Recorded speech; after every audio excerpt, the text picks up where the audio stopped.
City of Stevens Point Historic Preservation Design Review Commission meeting, recorded September 25, 2023. Call to order, September 25th, 2023, Historic Design Review Commission. Roll call. Siebert? Here. Monk? Here. Christensen? Here. Callanan is excused. McFarland? Present. Malewski? Here. And Cutler is excused. We have a quorum. Okay. So number 2, excuse me, report of the August 1st, 2023 meeting, Historic Preservation Design Review. I would entertain a motion to accept the minutes. So moved. Okay. Thank you. Any discussion or changes or comments? Seeing none, all those in favor say aye. Aye. Opposed? Okay, number 3, a request from B.J. Welling, representing Welling Properties, for a design review to perform roof and exterior wall improvements to the building located at 1028 Main, consistent with Chapter 22.05, number 2. So you want to explain? Yeah, thank you, Chair. So before we get into the specifics about the request, I'll just like to give a little overview as to the location. So 4 buildings to the east of the intersection of Main Street and 3rd Street, as the chair alluded to earlier, is home to Kindred Spirits bookstore. The focus of this request is not going to be on the front facade, it's going to be on the rear of the building, and we were able to get some aerial pictures through our department drone to provide a little bit better perspective as to the scope of the work. So just for context, this would be facing to the south. If you look upwards on the screen, that'll be oriented south. This will be oriented north on the bottom of the screen near the Redevelopment Authority owned parking lot. So this part of the wall, really the second level of the building, is going to remain the same. That's not going to be touched at all as part of the project. This extension, it's technically an abandoned hallway within the 2nd floor that leads to nothing. There's no walls along either side leading to really to provide roof access. There's nothing like that, which, to be honest, kind of surprised me.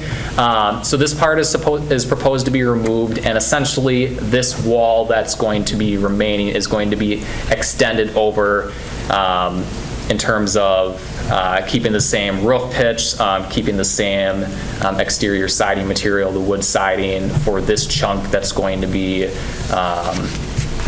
addressed as part of the scope of the project. I guess the one thing I'll add is within the staff report, I didn't include it in the PowerPoint, you see a couple old Sanborn maps from the 20s, 30s, and 1922, 1939, and 1950, and you can see really in this area of town there's been a lot of changes that took place, even more after the 1950s once the mall was constructed and then ultimately part of it being demolished. So honestly, one can make the argument that this extension that's proposed to be removed should have been removed decades ago when some of these buildings were demolished at that time.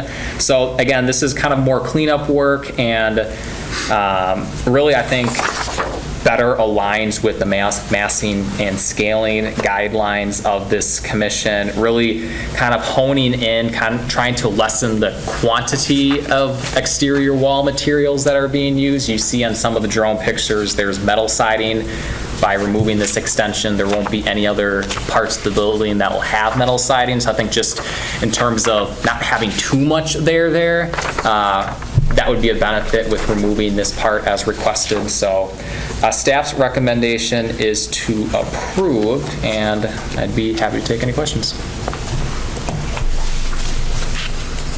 So the materials on the left side, as we're looking at that photo, are going to remain the same, and that is, because I really couldn't see it from a distance, what is it? Wood. Is wood. Correct. And so what about the one way on the right? That's wood as well. It's going to be this part is going to be the sole. That's the only part that's changing. Correct, and it's going to be changing to wood. Right. And I think if there's any other clarifying questions first, I'll address that. Otherwise, then I'll kick it back to the chair to Okay. start the motion.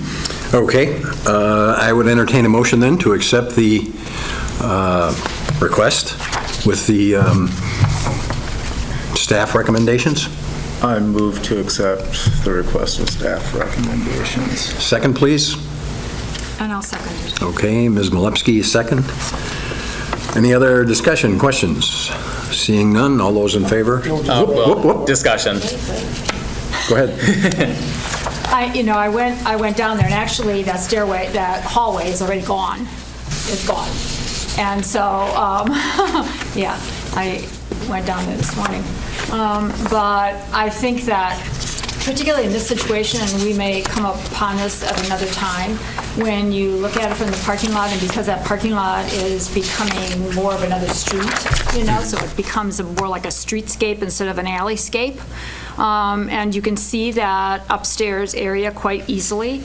I think it's a good idea to, I think he wanted some metal or something in part of it, right? He wanted to do some metal, was that right? Or he suggested that? Originally, Right, he wanted right. all of this to be metal siding. Right. And I guess because obviously it's wood now, and there's a very small portion that he can put in there that's reasonably maintained if you get some kind of resistant, wood. I think that it's a reasonable thing because you can see it, But in other circumstances, when perhaps we might come upon something that you can't see, I think that there's a little bit more leeway then. I think this project is kind of in keeping with trying to improve the rear facades of those buildings, and so, yeah, I would be supportive. And he's not doing anything with the cement block below at all? Correct, nothing No. with that. Any other questions, comments? Okay, we have a motion and a second. All those in favor, aye. Aye. Opposed? Okey dokey. Then, we are at number 4. A request from Jeff Rice, representing Rain Dog LLC, for a demolition review to raise the detached garage on the property located at 2017 Main Street. Okay. Before I kick it to Jeff to provide if you want to provide any background information or whatever you wish to the commission, I'm going to just spend a couple minutes talking about why the request is going before the commission, just since I think this is not a unique request per se, but more so in the context of the reason why this is going before the commission. It doesn't happen too often. So, as you all know, there are different 3 historic districts and design review districts located within the city. Generally speaking, if anybody would want to do any sort of improvement to said building or demolish said building, that would have to go before this commission for consideration. During the 1980s, when the city was really first kickstarting preservation efforts in the city, creating this commission, creating our historic preservation ordinance, adopting these design guidelines, one other action that was done around that time was to create a landmark preservation program, a landmark designation program. Again, this was established in the late 1980s, and the intention is to identify any site with particular historic, architectural, or cultural significance to the city. This is something where, included in the staff report, I have the specific standards that this commission and the council would review for any landmark designation request. This is something that would have to be approved by this body and the council. And I'll add, just as a disclaimer, in case anybody would want to do this in the future, this designation program is still active. We haven't had any requests go before the commission in a while now, but it is still, it's still an active program today. Just a little bit of background as to the property itself, 2017 Main Street. The house was built in 1876, Edward McLaughlin House. The detached garage, the kind of the focus of this discussion this evening. There's not a determined year when the garage was constructed. Looking at some old Sanborn maps from the city, This garage isn't on the 1912 Sanborn map, but is on the 1939 map. So it's safe to say somewhere between that 1912 to 1939 timeframe is when the garage was constructed.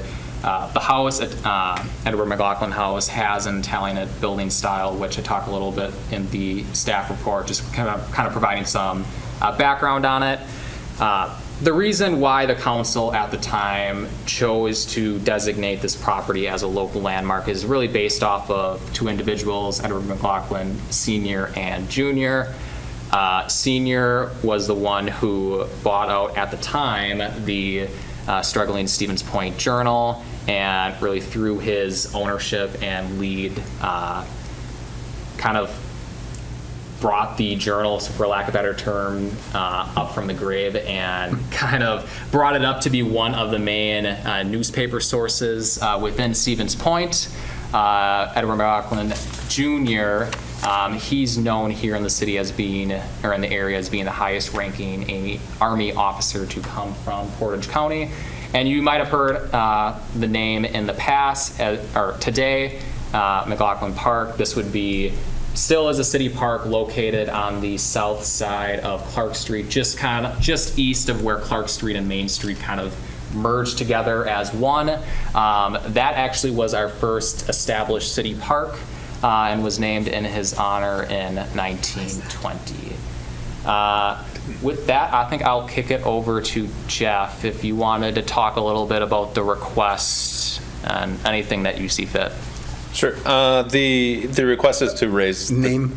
Sure. My name is Jeff Rice. I'm sorry. What else do you need, sir? And what are you representing, or are you the owner? Or? I'm the owner. Well, I'm representing Rain Dog LLC, which is the owner of the organization of the business, the building.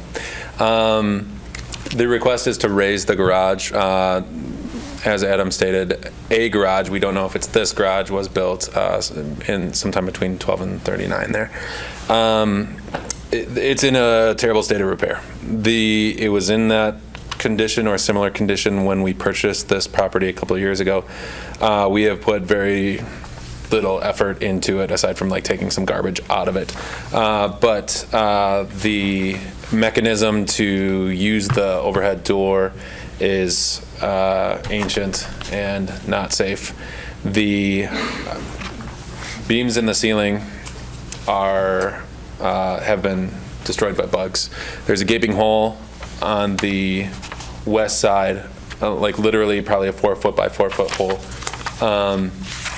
between the garage and the fence, and the roof just it leaks terribly.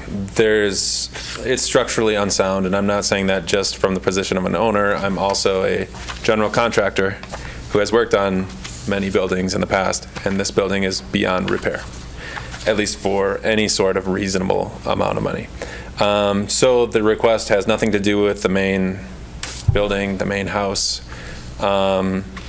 It simply is to remove the garage. Okay.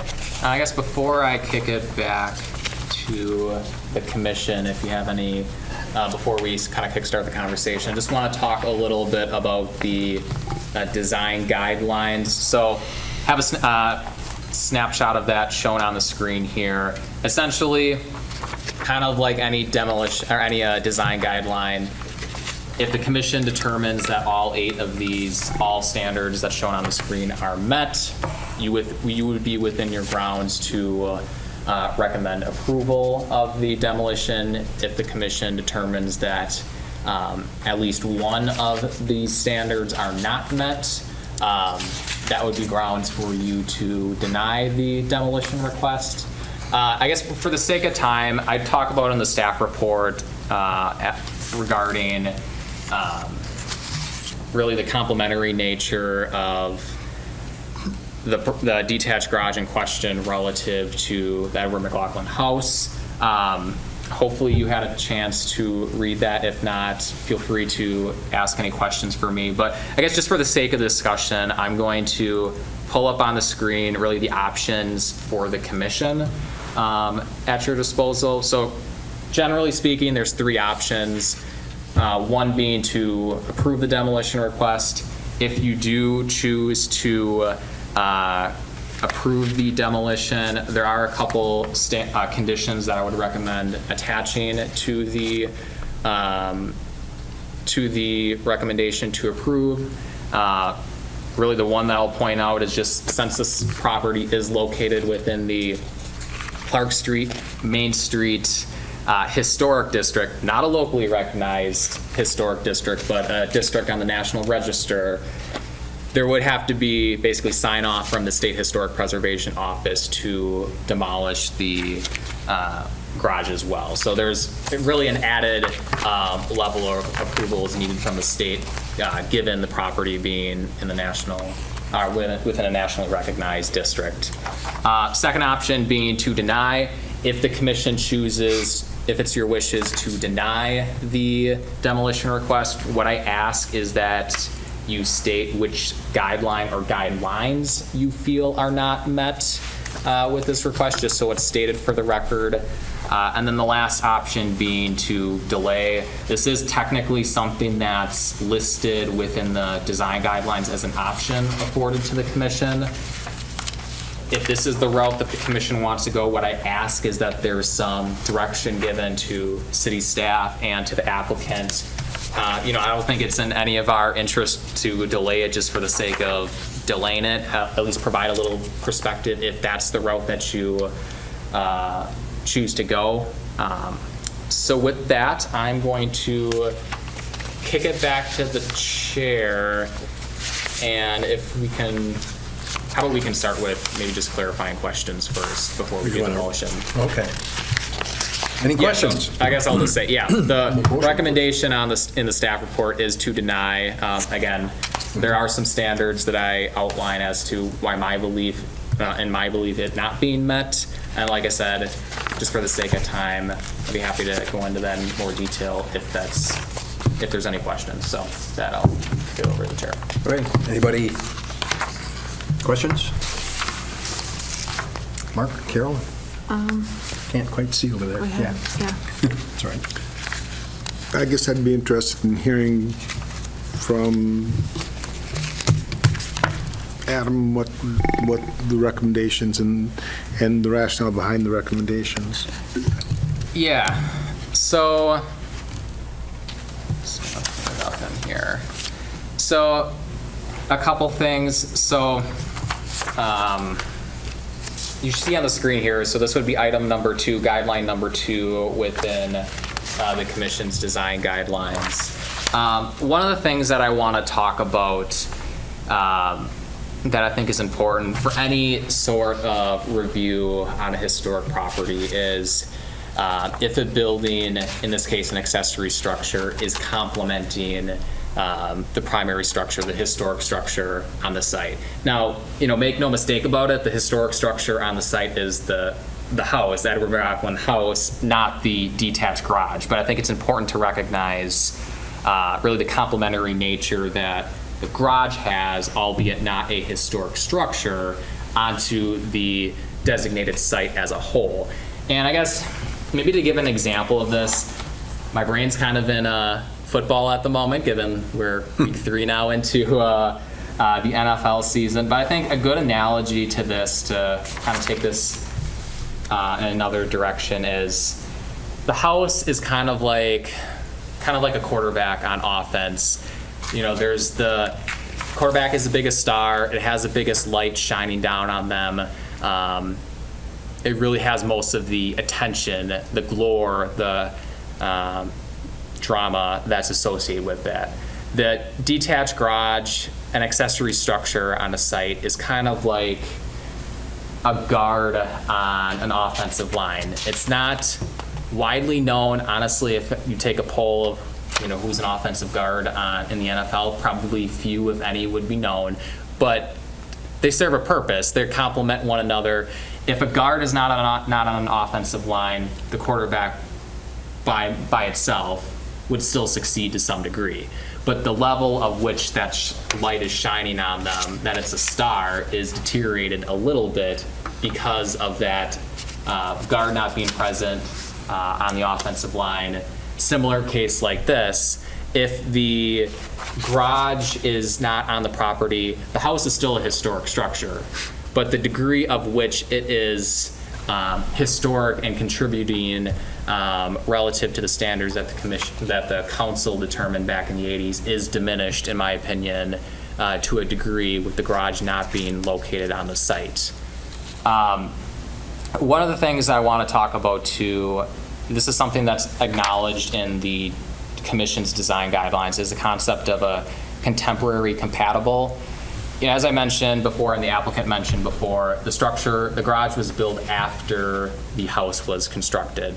How long after, again, that's undetermined, but it's my belief that, you know, while this garage wasn't built during the Italian era, between 1850 and 1880s, in the 1880s, it still represents some qualities that makes it compatible with the house itself.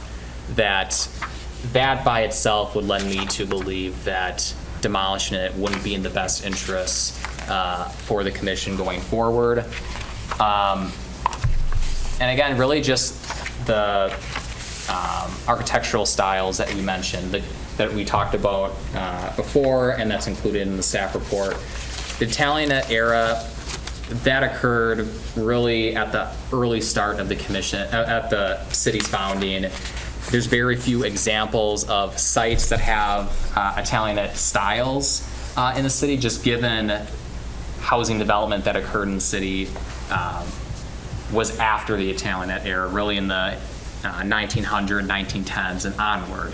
I'm of the belief that since there's so few sites that have that building style, it should be imperative to preserve that at all costs, that we should be looking at ways to restore, renovate a building versus choosing to demolish it at the get-go. So I guess that's kind of a snippet. Again, the staff report kind of goes in detail, but. Chair, I notice we have a member of the public with their hand raised. Yeah. Online. What? Online. Oh. Alder Keemer. Yep. Yeah, Ginger, if you hear us, we can turn the floor over to you if you have any questions or comments. I didn't unmute myself, sorry.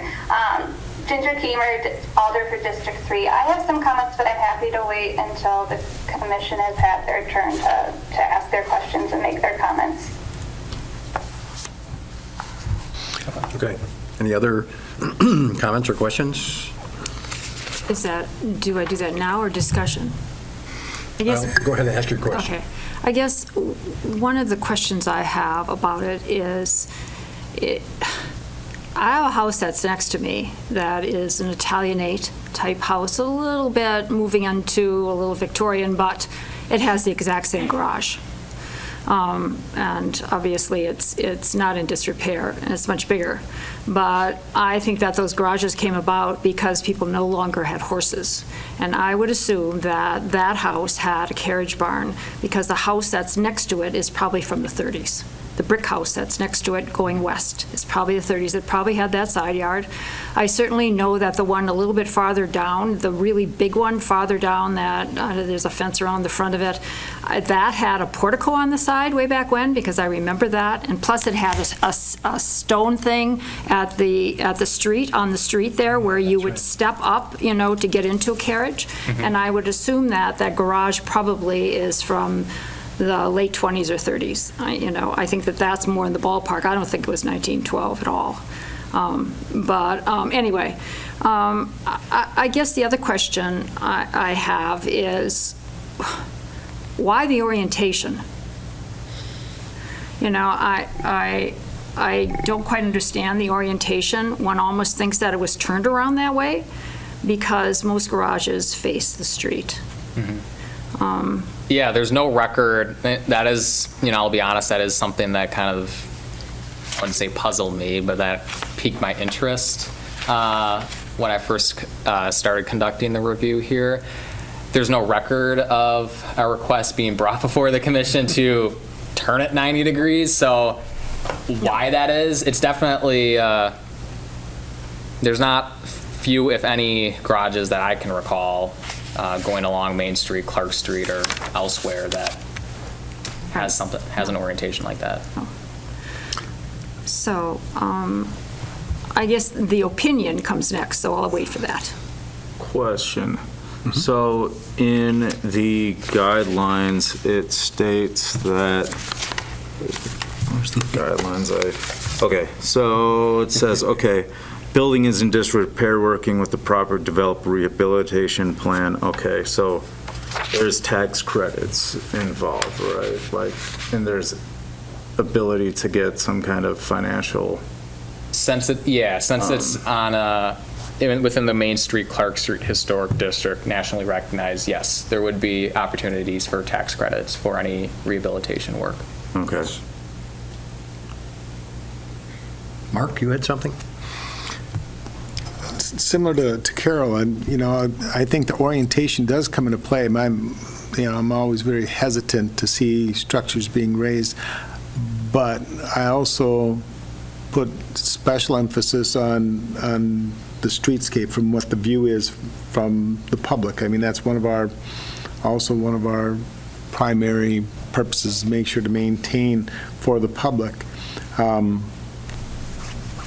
majority of what the public sees of this structure is the side. When you take a look at the picture included in the packet, the side with the garage door is invisible from the sidewalk, which makes this a more challenging decision for me, because it does have some nice architectural features on that side, but the side that has the architectural features isn't on the side that the pub. So I'm kind of flip-flopping like crappie on ice. So there you go. Like what? A crappie on the ice when you pull it out. That's a good analogy. Anyway, it's not football, but hey, it's coming. Ice fishing is coming. Football. Okay, anything else? Eric, do you have any? Is the intention to leave it a vacant space or build a new garage? Leave it vacant. Pardon? Leave it vacant. Okay, anything else? All right, then would entertain a motion to accept the staff recommendation to deny the Excuse me, raising- sir, Ms. Keemer wanted to make comments. Oh, that's right, I forgot. Yeah. I'm sorry. Yeah. Sorry. Ginger, if you can hear us. Thank you, Chair. Yeah, I just wanted to speak briefly on behalf of the request. I understand that it's the purview of the commission to prohibit or prevent to the greatest extent possible the demolition of, all buildings in the historic district, including accessory buildings on landmark sites like this, which are somewhat unique. And for the great majority of cases, I agree with and support that position. But I do think this is a somewhat unique case. I think it's very different from the carriage house on Clark and Reserve that was recently approved at the last meeting for restoration. I don't really see any architectural elements or design features that make this garage historically significant. And I agree with Carolyn. I mean, I think conservatively, this garage was built in the 20s or 30s when cars became in more common usage for everyday folks. And I mean, yeah, you're looking conservatively at this garage being built 50 to 60 years after the construction date of the actual home. I think the beauty and historic nature of the house itself would not be diminished with the garage gone. And ultimately, based on what Adam or zoning administrator Kuhn has said, the decision is dependent on the state's decision. And I would suggest to kind of delay decision until the state historic office has weighed in on this request. If that seems reasonable to the commission or the chair. If demolition is denied, I would also wonder if it would be possible to have a sort of an independent assessment verifying that the building can be restored. What would that might entail, and what kind of, estimated budget or cost might be connected to that. I am happy to see that, in the case that that does happen, that there may be tax credits available. I think that's great. I think, ideally in these situations with these local landmarks, it's nice to see, benefits to the residents that sort of make it more positive. Provide them with things to support living in a house or a parcel with this kind of status. So yeah, I just wanted to share those thoughts. Thank you. Okay. Then I would entertain a motion to accept staff recommendations to deny. Is this the opinion period, or is the? Once we make the motion. All right, cool. All right. So I need a motion and a second, please. I move to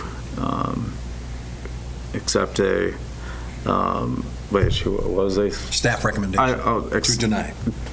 To accept the staff recommendation to deny the demolition review of the detached garage. A second, please. I'll second that in order to facilitate discussion. Okay. So I got two comments based on kind of what she was talking about. First off, the fact that it was probably built in the 30s, 20s, makes it unique in and of itself, because very few of those still survive. Secondly, we've had buildings in far worse shape that are savable. Any building is savable, just a matter of whether or not you want to. This one certainly can be saved. And again, because of when it was built, makes it rather unique in conjunction with a very unique house, the McLaughlin house in and of itself. Those are my comments. Mark, you had one. I basically shared it prior. I typically, I'm very hesitant to see structures being raised unless it's an absolute must. I would agree. I think it's not at the point of no return yet. It would require some significant work in order to do it, but it definitely is doable. The hole to the fence side, you can see, was something that was built into it. The opening has framing around it and stuff. I don't know if that was to facilitate dogs going through or whatever it was, but you can see that the hole isn't as a result of decay. The hole was framed and part of the structure. Excuse me. I balance all of that off with the fact that, from the street itself, there's very little of the architectural features that are visible, but it is still a historic structure. So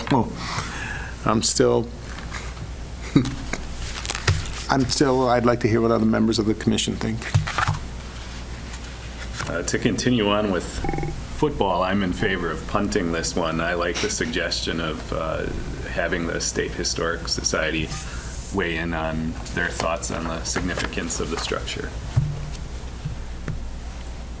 It's funny because you almost took the words right out of my. That was going to be almost word for word what I was going to, and I was going to even say punt. So there you go. Geez, that's crazy. I guess my feeling is pretty much down the same lines, because the way it is right now, I think it detracts from the house. And if it were gone, then perhaps the owners could enhance the landscaping and have those cars parked in the backyard. I mean, in that sense, because that would be a good thing as far as enhancing the house, because I don't think the garage, the way it is orientated particularly, is a plus for the house. Obviously, it's an older building, but I'm kind of on the fence, and I guess perhaps that whole Wisconsin Historical Society looking at it would be a good option. And I would agree with Commissioner Malevsky in that, I think it does detract, and whenever I think I'm gone past it. I'm not looking at that garage as like anything significant as a part of that building, and if it's, yeah, I don't see that, you know, if it was done later, I don't see that as anything significant to, yes, I don't see that getting rid of a garage that was built so many years later from the original structure that it's like damaging to like the welfare or whatever, or any kind of cultural understanding or anything like that. See, I would argue just the opposite. It adds to the evolution of the house. There must have been a carriage house there at some point. Gone, obviously. But the garage then adds to the evolution of the property, including the house. So I think it does add to the house, even though the architecture is very, very different from the Italianate. Point of clarification, so if we wanted to have the State Historical Society weigh in, what's the best process? Table it, right? You would table it until basically provide direction saying, basically reach out to SHPO to get either, I'll have to see with their schedule, or not their schedule, if they'll either go through the full approval process of granting or denying the demolition on the state side, or at the very least providing an advisory recommendation. We would have to say no to the current motion and second, and then have a second motion to that the effect. table, yeah. At the table, based on the State Historical Society jumping in. And they might not, and I'll just say as a disclaimer, you know, generally in my opinion, they're pretty good with being upfront in my conversations with them about other sites, but there is a possibility where they, you know, are more, I wouldn't say coy, but they're lacking in detail as far as an overall recommendation. I just want to make that point clear that, you know, it'll be up to them as to how much leeway, how much information, detail they want to provide. I do think it would be good to have that, because if it is demoed, it's demoed, but also if there is, you know, preservation or anything like that,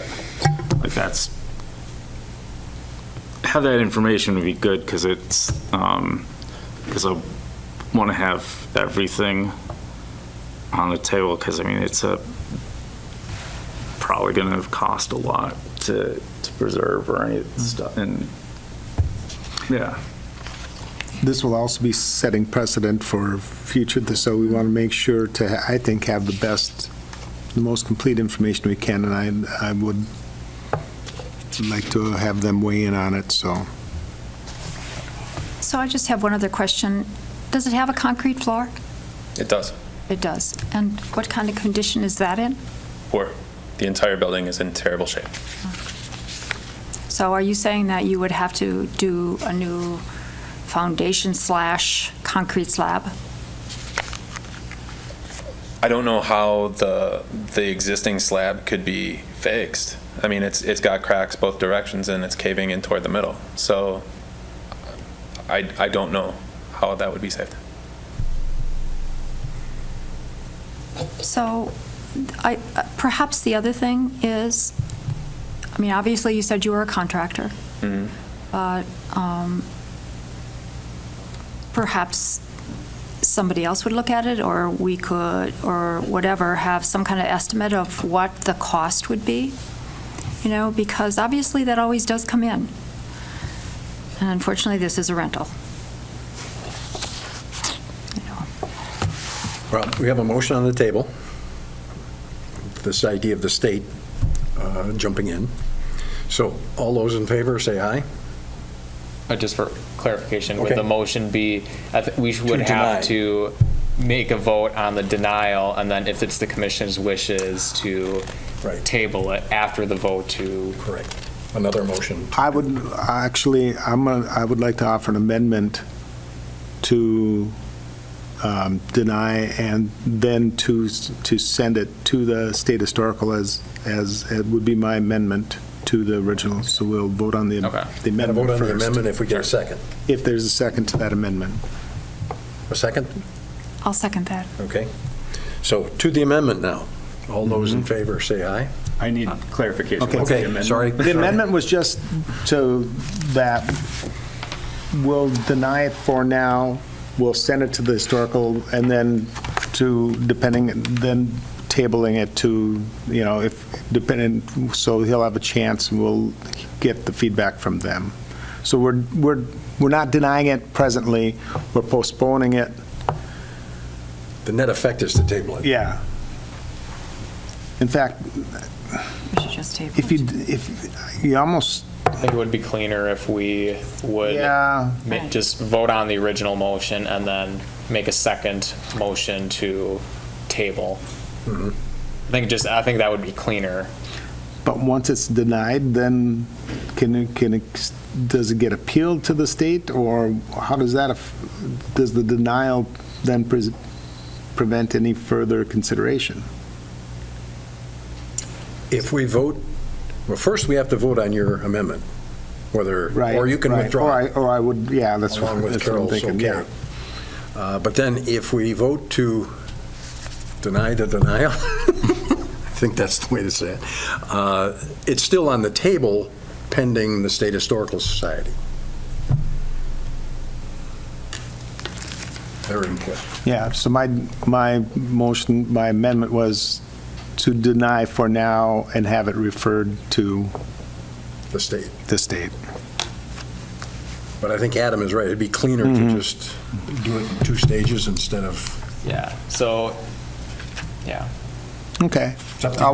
I'll withdraw my amendment if So will I. okay, okay. So then, on the table, we have staff recommendations to deny. All those in favor, say aye. Aye. Aye. Opposed? Nay. Nay. Okay, so it's denied. So, What we've done is denied it. And you okay. need a second. Now, a second motion for the state, to send it to the state for their opinion? Okay. Am I confused now? So depending on what the state says, do we still have a choice to go one way or the other or not? Well, We we'd can have to always revisit. reconsider. Yeah, we'd have to revisit. Okay. He would All right. just once based on the information we get from the state, then he could choose to, Yeah. Basically, how I see it is, for reconsideration. Yep. once we receive feedback from the state is, we'd schedule a meeting thereafter. The recommendation, the analysis from the state would be included in the agenda Okay. packet, and then it would Okay. be at your disposal to Okay. reconsider. Okay. Okay, so I need a, need a motion. I'll Uh, move, Go ahead. I'll move to send it to the state. Okay, let's see what their opinion is. Yep, Okay. see what their opinion. A second. I'll second. Thank you, Eric. All those in favor, aye? Aye. Aye. Opposed? Okay. Sir, may I get the count from the first vote? Who voted aye in the first? 3-1. 3-2. 3-2. 3 people voted aye, is that correct? And the motion on the table was to accept the city's, The Recommendation. staff recommendation Deny. to deny, yes. Yes. right. But that, okay, so it is denied, Yeah. Correct. and you will or will not accept information from the state? Yes. And revisit this at a Right. later That time? was the Yes. next motion was Right. to send it to the state, get their recommendation, and then based on that, we can reconsider. Whatever the opinion is of the state, there'll be a meeting here amongst the commission to consider the request. And say if the state says they will be in favor of demolition, then it would be the purview of the commission to, if they wanted to rescind and go and make a motion to approve, then All right. they can. Correct. And what sort of timeline does that usually take? Generally, my experience with compliance officers, it can be about 2-3 weeks at most. At times, there's been maybe about a week tops is where I heard feedback back from them. And so when will this be taken up again? When we get feedback from the state. So the moment I hear information from them, I'll schedule a meeting amongst the seven members of the commission, and then give or take a couple days after that is when we would hold a meeting. I see. Thank And you. we'll hold a special meeting if necessary in Right. order to move this Yeah. along properly. Okay. Thank you. I think that one of the things that several of us were questioning, that we're kind of on the fence. And so perhaps this second opinion on it, may help clarify it for us. One way or the other. Okay, thank you. Oops. Okay. Number 5, discussion on the Historic Preservation Design Review Commission's design guidelines, section 3.2.2, masonry exterior walls. Yes. So last time, I know we didn't kind of follow suit on the design guidelines just because there were, absence of some members of the commission. But next on the docket, as the chair mentioned, is to talk about section 3.2.2, the exterior masonry exterior walls. Within the agenda packet, I included, relevant sections from City of Madison, City of La Crosse. Before I get to that, I want to talk about probably one of the most exciting things that folks could have a conversation about, and that is types of mortar. So I guess to provide some background, our design guidelines currently, there's no reference as to what type of mortar one should use, if it's something, a project as basic as tuck pointing, or if it's something, a project more larger scale, if it's an addition or whatever. Generally speaking, type N mortar is the most commonly used. It's generally the most universal in terms of the type of masonry block that is being used, really the weight load of that wall. But there are different types of mortar, and each of them have their own specialty that makes that type of mortar more preferable than even a type N mortar, given the exact type of scenario.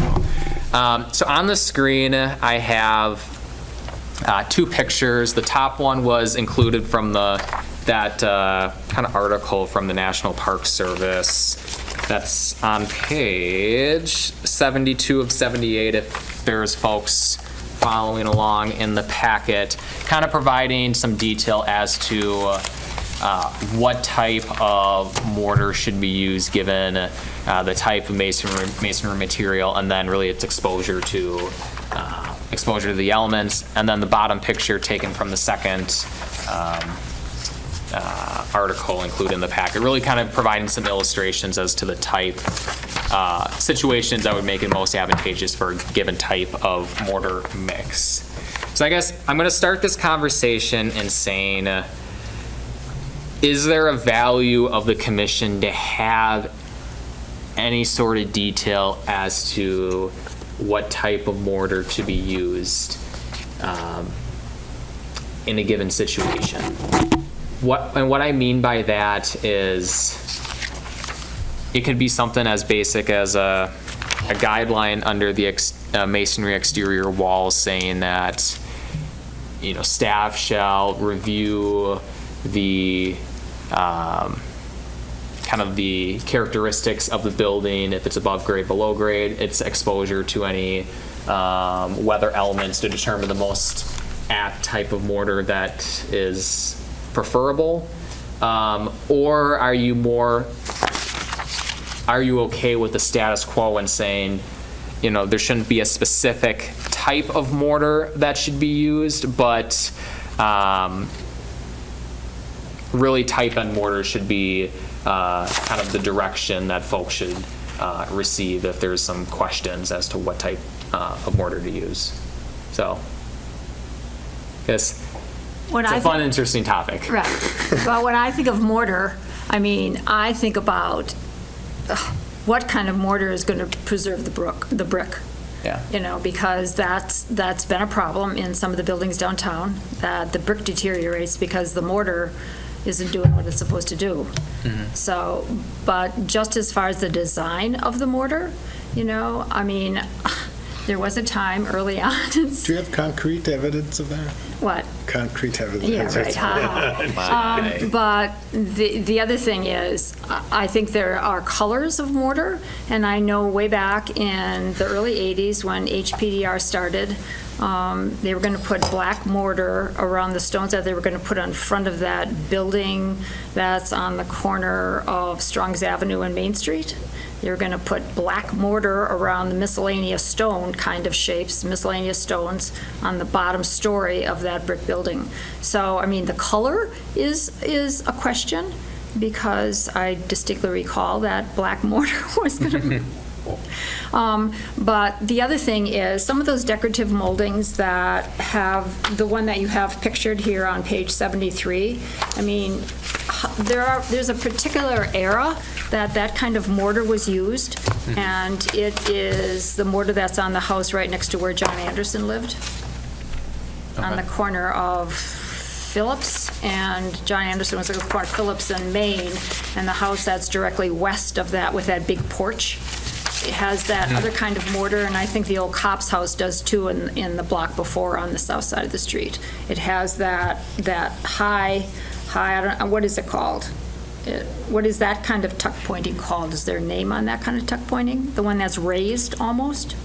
It's a shape, it's a round shape.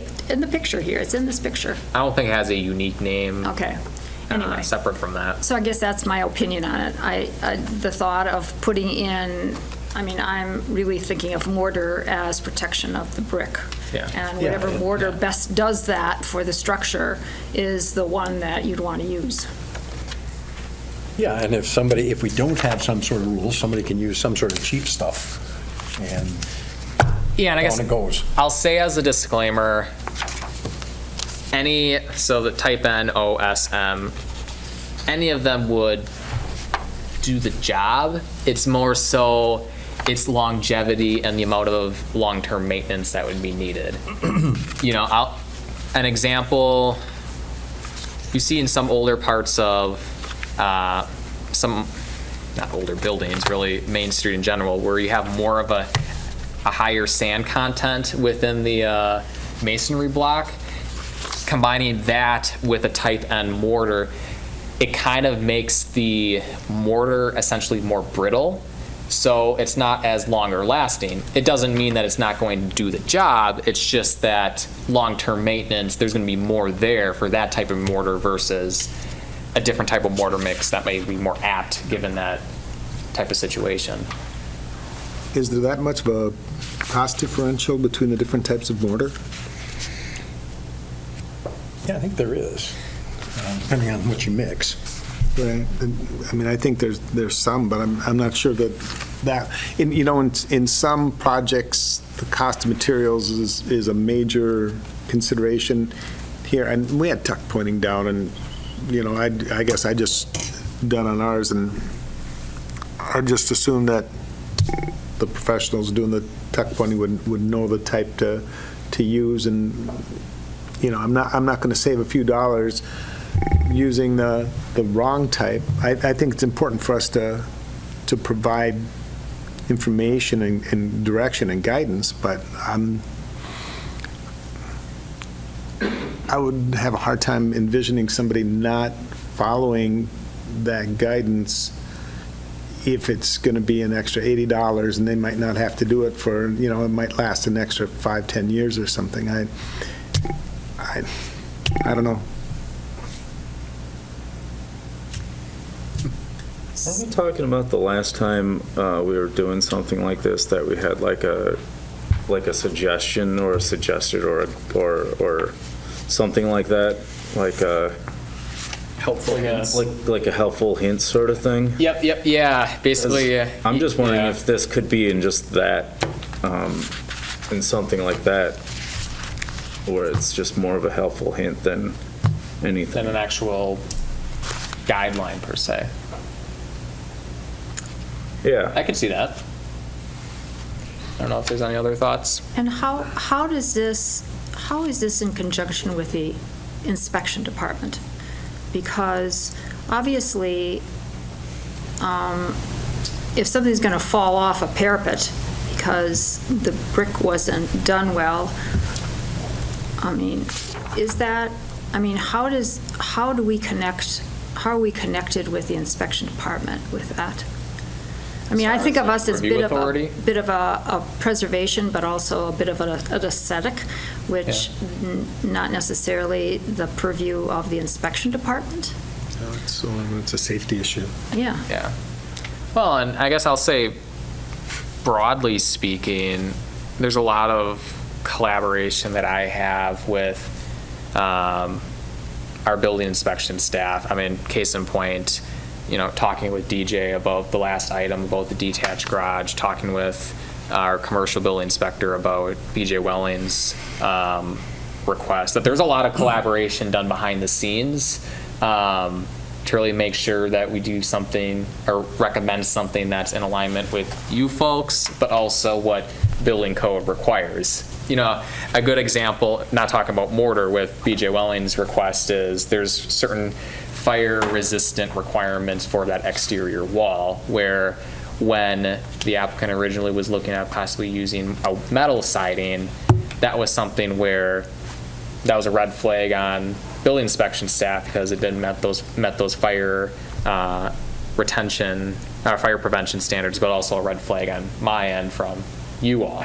So we work hand in hand from a review standpoint and ultimately final inspections as well. For a case of, tuck pointing isn't something that necessarily requires an inspection, but as far as the review authority, that's something that I would work in conjunction with our building inspection staff, if that's the will of the commission, to have some sort of review requirement for that.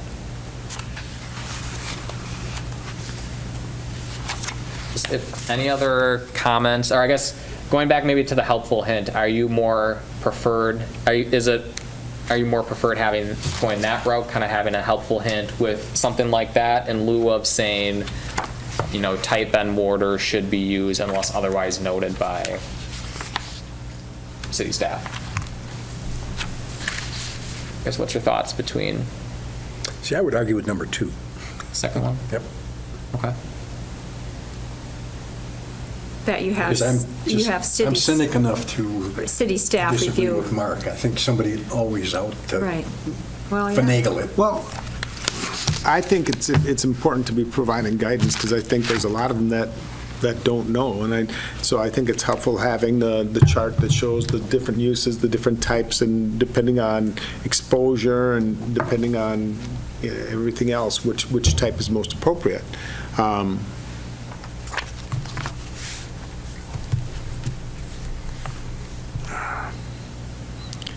Either way, it's going to create a safe thing. It might not have longevity,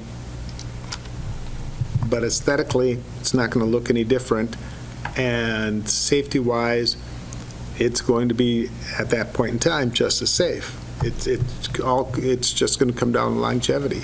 So I don't know, it's not an aesthetic issue, it's really not a safety issue. It's a long-term, it's just a question of longevity. They'll have to repair it sooner. So I don't know. So I guess I look at it Either differently option. than our chair. And I'm brave enough to do that.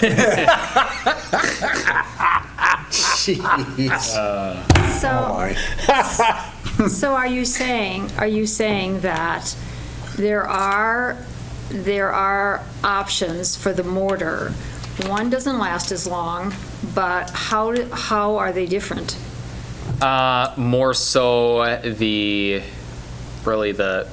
percent, I wouldn't say ingredients isn't the right word, but the types of ingredients and the percentage of each ingredient that comprises the mortar.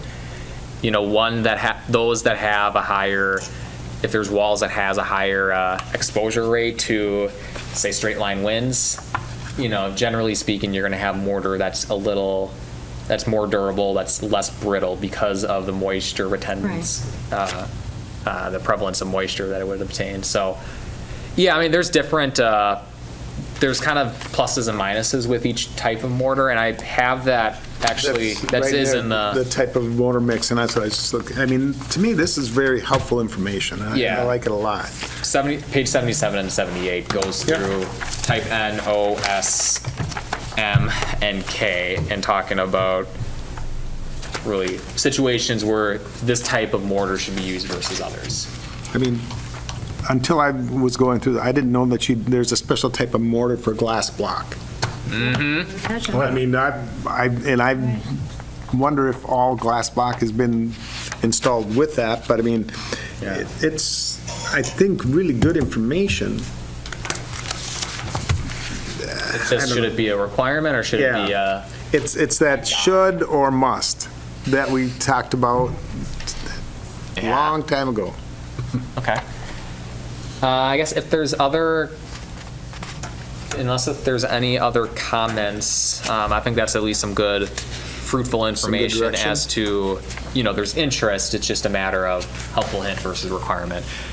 Next thing I want to talk about, and I think this is something that's going to mesh with both masonry walls and for our new construction section of the design guidelines. So I included two sections, two ordinance sections, one from City of Madison, one from City of La Crosse, really talking about the type of building materials and really the overall style for new buildings in the event infill development comes into play.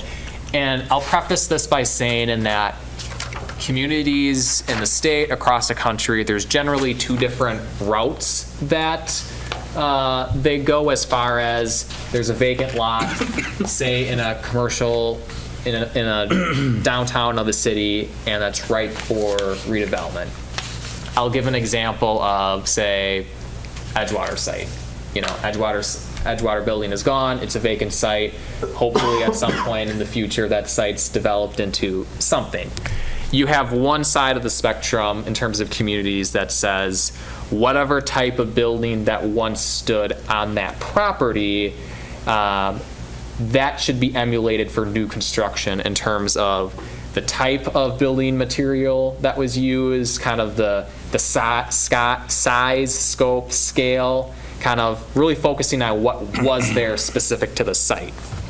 The other kind of end of the spectrum is focusing kind of on a broader location, and I think the first example, one from City of Madison, touches on this quite well, saying really from the property in question, look out 200 feet and kind of look at common themes as far as building style, as far as kind of your massing, your scaling, your orientation requirements, and if there's prevailing themes that you see within that broader geographical boundary, those features should be emulated. Those features should be used as part of this new construction.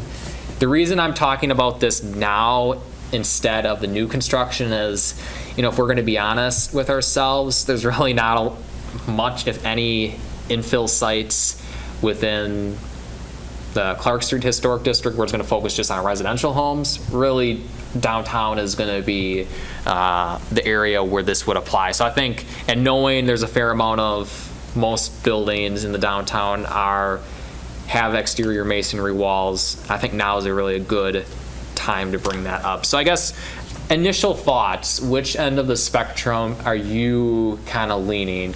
Focusing on what was on the site, or focus more on existing conditions in a broader geographical area? I think it makes more sense to look at what is around the building to decide what should be there rather than what sat there 10 years ago, 20 years ago, whenever. Okay. Because you want the building to match with the district, and I think that's a better approach. I would tend to agree, and I think it would also leave it open to maybe doing something that fits in better than what happen to have been put there. Sometimes I can think of examples of certain buildings that I would just assume not be there. And you know, if they take a look at everything, they don't have to necessarily rebuild it like that. They can do something that's maybe an improvement, an enhancement on what's in the area, and fits in better with the character of the other buildings. I prefer first. See, I would take Charleston's approach. If that's what it looked like 60 years ago, then that's what it's going to look like now. Or 100 years ago, whatever it happened to be. Okay. Carol, Peter? I guess one of my thoughts is a little like Tim had said earlier, that there's an evolution of the property with that garage, that perhaps, you know, there should be some thought to the fact that if a new building is put in, there should be a reference to, you know, the neighborhood. But I think that there also should be some thought about, you know, this is a modern building that's being built. And I think that there should be some leeway there, that it doesn't have to look like what was there before. And I think that the Sherrill building that they did downtown is incredible. But I don't think that all new facades downtown have to, brand new ones, new structures, have to mimic what was there before. Sometimes when you get that, and I'll tell you, I mean, some towns really overdo it, and I drive through Egg Harbor time and time again, and they have overdone it. It looks fake, you know. So, I mean, there is something about that evolution and time, over time, how things do change, you know, and I think that that should be considered. I think that there should certainly be a reference to what's there, and it may well be the line of windows or something, you know, that says, yeah, I'm an infill, but I'm still looking to the future a bit. I know when we attended the presentation on historic structures and stuff up in Cronenwinter. Rothschild? Oh, the one last year? Yeah, last year. Yeah. I thought they did a nice job of promoting that you don't have to match things exactly. You don't, in fact, kind of like what it said in the first one, you don't want it to get confused necessarily with a historic. You want to make sure that it complements and adds to it, but not necessarily try to make it absolutely identical to what was there. But you do take your surroundings and the other buildings into consideration in your materials and your design. Extreme example, a number of cities in Germany that were bombed to smithereens rebuilt exactly the way they looked prior to World War II. They're modern buildings, so the interior is, you know, electrical and plumbing and all that stuff. But the outside looks exactly like it used to look before the bombing.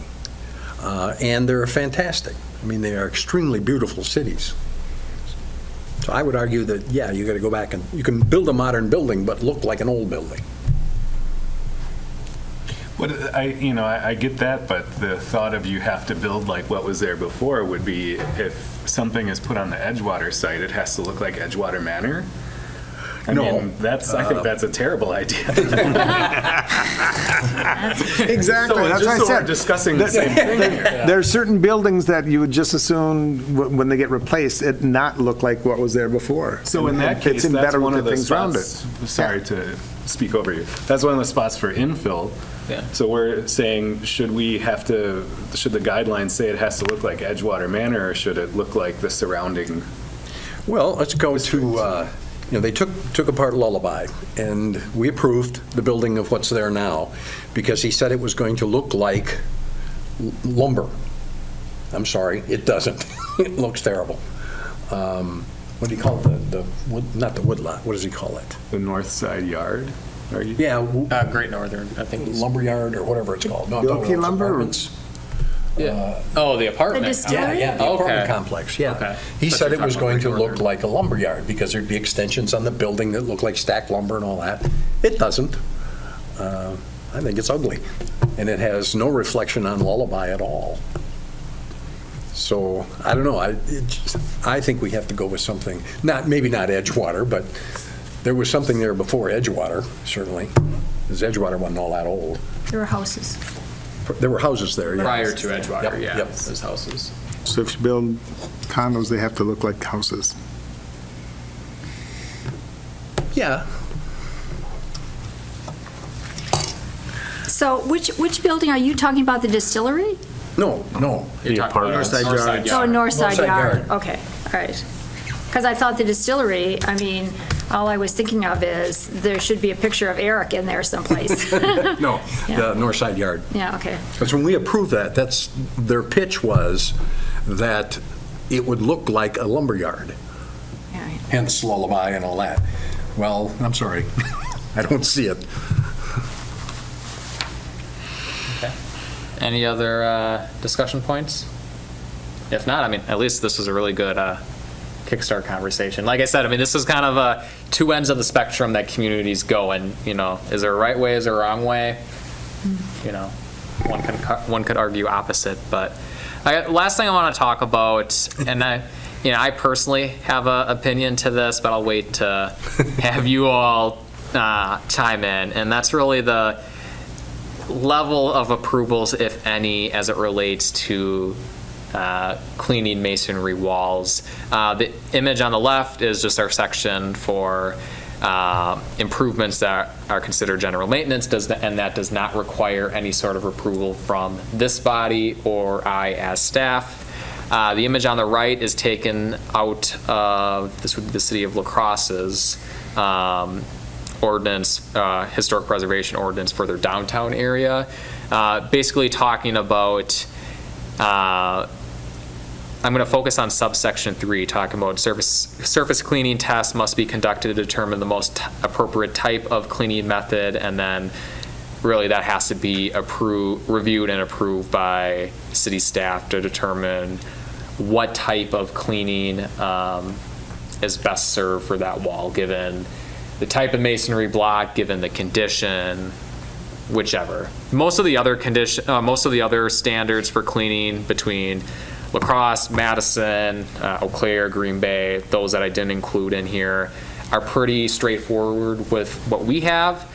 This one about kind of the level of approvals, if any, for cleaning was something that caught my eye, so I wanted to kind of pick the 5 of your brains to see if you're fine, if you're good as far as no approval needed, or if there should be some type of review if folks wish to clean exterior masonry walls. I think maybe semi-soft brushes should be allowed as well. Define semi-soft. That's what I'm saying. I'm not sure we need to have a meeting every time someone wants to clean their bricks. May Yeah. we see the brush? And I'll say, if there was, I by all means, it wouldn't be going before this commission. If there would be some sort of approval, I would envision it'd be something like what La Crosse has, where it's just a internal staff review. By all means, I definitely wouldn't want it to go before this commission, because I think that's a lot of red tape to go through. So currently, it's just like, would just be within. Currently, property owners can do as they see fit. There's no sort of input that I have or any members of this commission have. I don't know if it should be like a, Or approval or anything like that. Though I do, maybe this would just be one of those times where you have like helpful suggestions or something like that. Similar. Maybe a guide just provided to the owners of these buildings. That educational component. I think you don't want to make it Too burden? Yeah, and really terrible to own and upkeep one of these buildings. You want people to be motivated to own them and keep them in good repair. And I would definitely agree with that, because I've been kind of talking with like different people from just downtown and also, in residential. And I think I'd agree with Eric in the sense that to maybe have some more motivational verbiage and try to cut down on some of like the onerous areas of the guideline. Yeah, try to state things in positive terms instead of don't do this or don't, you'd say, no, Yeah. this Make it more this calmer. works well, yeah. And just, having more of that educational. On the other hand, what happens when they say, okay, you've done your thing, I'm going to sandblast this? Then you'd have to go through the enforcement provisions of Chapter 22, which, if I'll be blunt, I would prefer not to, just because it's, if I have to, I have to, but, that's my job, but it's an optional last resort, by all means, I don't want to, it's not constructive for either party to just start sending out citations and non-compliance letters and situations, something like that. So I have a question on that M on here, window air conditioners at rear elevation. So are you saying you can't have an air conditioner in your window in the front? Technically, no, that is correct. That is correct. Do you know how many houses along there have hot water heat and most likely do not have? I have no idea if there are any air conditioners in windows, but I know if you have hot water heat and your house was built in the 20s, you do not have air conditioning. Yeah. Yeah, I mean, And we'll touch an on. air conditioner in a window is basically there for the summer. I mean, it's something that's movable, Yeah, yeah. It's not as though you're permanently locking it in, I think that, Well, there's some that put them there permanently. well, just because they don't take them Yeah. out. So maybe that's the, but what else- it's still an impermanent thing. It's kind of like putting shutters on windows. They can easily come off as opposed to. I shudder at the thought. Yeah, as opposed to putting in new windows or something, I mean. Yeah. An air conditioner in a window is temporary. And what I'll say is, when we get to the mechanical equipment section, Okay. we'll touch on that. But I guess this real last thing, this should be real brief. Page 50 of 78 of the packet. That's our full masonry guidelines from start to finish. I'm going to forward this opportunity to you all. If there's anything that sticks out that you want to have a conversation further with, feel free to bring it up. Some of these we've touched. Page 50. 50. Some of these we've talked about already, such as, cleaning, repairing, mortar joints. Some of those we didn't talk about, but personally, I don't see much of a concern with what we have currently, not applying paint to masonry surfaces that was not historically painted. We've talked about that at length during our mural conversation a few months back. But I guess if there's anything that you want to talk about related to our current design guidelines for masonry, feel free to let it out. And if not, or if you want to take some time and email it to me, that is perfectly okay too.